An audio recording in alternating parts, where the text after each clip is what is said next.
Good morning mga tropa. So for today's video mga tropa, gusto ko lang magpasalamat sa mga tropa natin na nag-donate ng mga laruan para daw sa mga bata at para pang-premyo sa mga content na gagawin natin. So unang-una, gusto ko magpasalamat sa tropa natin, kay Oliver Montero. Binigyan niya tayo ng isang buong plastic na to, punong-puno ng mga laruan.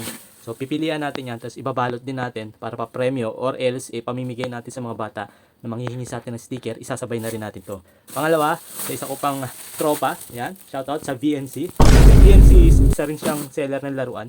So kumukuha din ako sa kanyang mga laruan. So nung nalaman niya, nagbibigay ako ng mga laruan sa mga bata, hindi na siya nagdalawang isip na ibigay sa akin yung mga laruan niya.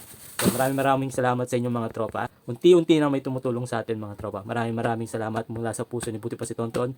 Maraming salamat po. At sa mga tropa natin dyan na gusto magbigay ng laruan, bigay nyo lang sa akin at akong bahala magbigay sa mga bata na madadaanan natin sa kalsada, papasok ng trabaho at saka pauwi ng trabaho. Hanggang sa muli mga tropa, Buti pa si Tonton. Peace. Bye-bye. Salamat.